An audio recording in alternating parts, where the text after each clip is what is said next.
Magandang araw po sa inyo mga kapatid. Welcome po sa ating channel, ang Purge Channel.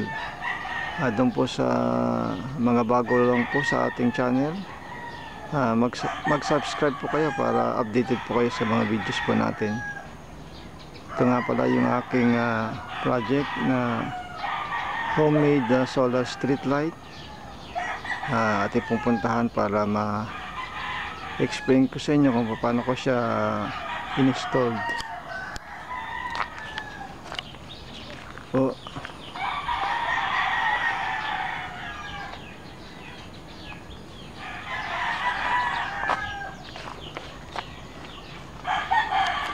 Ang aking street light.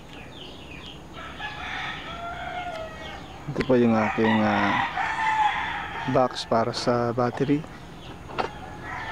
Ito po yung aking nilagay na battery at 12 volts 20 amperes. Ano po siya, deep cycle battery. Hindi po kasi pwede yung mga battery ng sasakyan dahil madali pong masira yung battery niya pag yun po ang ginamit niyo. Kaya kailangan deep cycle battery yung lalagay natin. At dito naman po yung ating charge controller. Ito po yung aking nilagay na charge controller. Ito po yung pinakamurang charge controller, no? PWM po siya. Mabibili nyo lang po yan sa market ng mga 300 pesos sa mga online store. Yan po. At naglagay po tayo ng tubo. Ito po yung tubo natin na dos po yung laki niya. Yan po. At meron po tayong solar panel.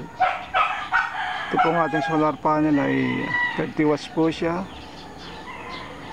At mapapasin niyo po yung ating photosensor ay nasa ilalim po ng solar panel, no? Hindi ko po siya nilagay sa taas kasi pag na-expose masyado sa araw yung photosensor, madali po siyang masira, no? Kaya lumulutong po yung plastic niya, and then pag umuulan delikado rin siya kasi may mga butas po siya para sa singawan. Kaya pag pumasok ang tubig po roon, maaaring masira yung photosensor. Kaya sa ilalim ko siya nilagay. Tsaka ang photosensor naman po ay sensitibo po yan sa araw. Pagka nakadetect po yan ng liwanag, mag-off ka agad yan o kaya mag-on. Kaya pag nakadetect siya ng liwanag kahit sa mga paligid lang niya, nagaan po yan o nag-off on ka agad yan. Kaya walang problema kahit nailagay niya sa ilalim, basta nakakaaninag siya, maano na po yan, nagpapangsyon ka agad. Yan po yung ating solar panel na nilagay. At dito po ang ating nilagay na bulb ay 5 watts lang po yan, pero maliwanag na po siya. Ito po yung aking ginawang street light dahil madali po siyang i-repair. Tsaka pag nasira po yung kanyang bulb, marami kang mabibili sa market at mura lang po yan, 100 pesos lang yung bulb na yan, 12 volts po yan, DC, no?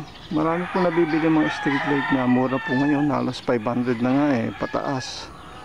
Kaya lang problema pag nasira po yung kanyang ilaw, wala na po kayong mabibili dahil disposable na po siya, walang replacement.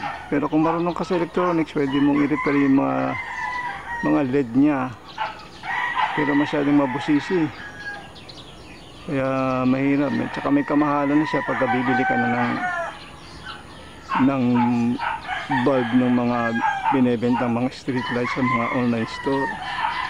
Kaya ito po yung aking ginawa. Madali po siyang i-repair. Pag nasira ang mga pyesa niya, makakabili ka sa market. Yan po. At papakita ko po sa inyo mamayang gabi kung paano po siya nagpapunction. Yan po yung ating homemade solar street light. Okay, mamayang gabi po atin pong papakita sa inyo.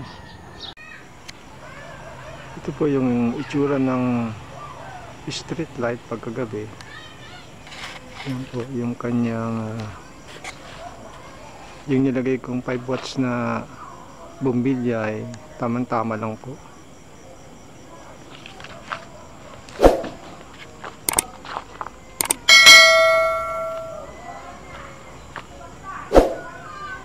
Yan po ang itsura niya sa gabi.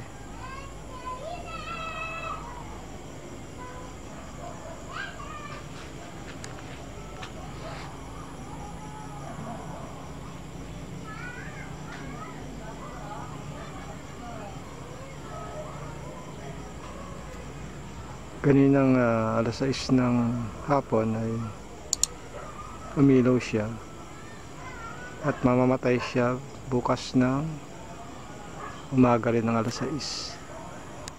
Bale 12 hours po yung kanyang ilaw.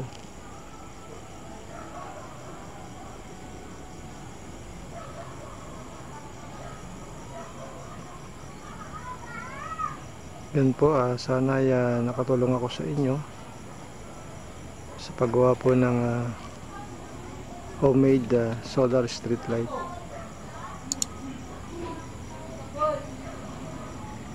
Yan po, sa mga susunod po uli ng mga video po natin, tabayanan po ninyo. Sige po, bye bye.